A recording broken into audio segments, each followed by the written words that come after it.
The CX350 is covered in user buttons. It's got 7 physical buttons and actually 5 virtual buttons for a total of 12.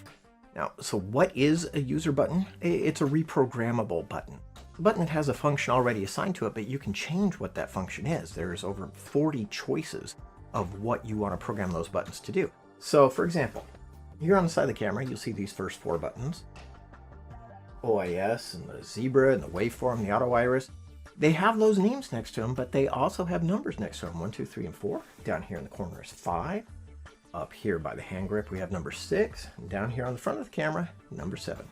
So those are the first 7 user buttons.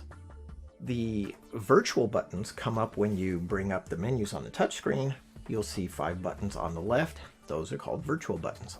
So these are 12 slots that you can assign a function to.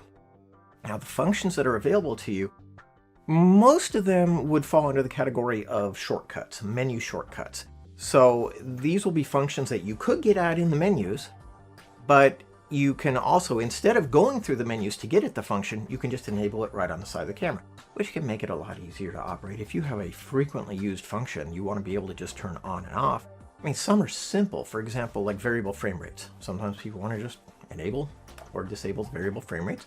You can put that on a user button.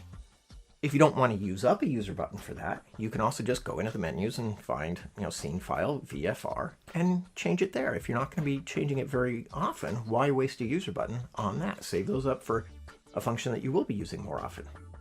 So shortcuts is one way to use them, and there are a lot of shortcuts available. But the other way is that there are some functions that can only be accessed through using the user buttons. For example, one of my favorites is the area function.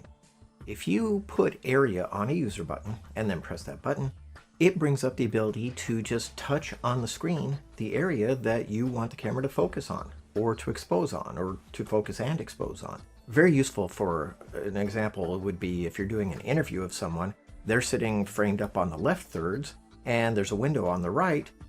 The camera would normally expose for the center of the screen, and it would be wrong in both cases.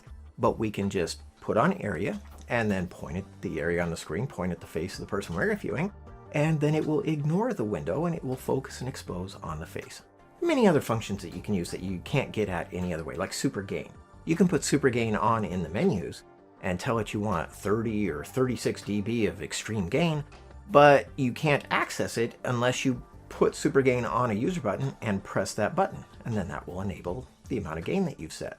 Another user button only function that's very helpful is Flashbang Compensation, FBC.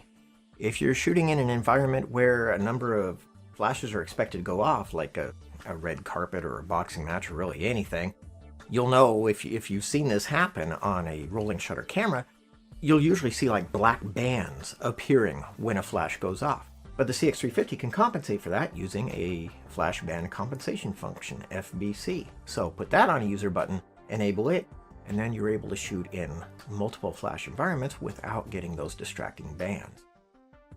Like I said, there are about 40 different functions that you can assign to the various user buttons. If you want to learn what they all are and what they can do, I recommend that you download the guide to the CX350 camcorder. It's a book that I wrote that Panasonic distributes free of charge on their website. So just go there, download your copy, and all the information on how you can configure and set up your camera is all contained in there. Hope you found this helpful. I hope it gets you up to speed and able to use your camera better and get even more satisfaction from what you're shooting.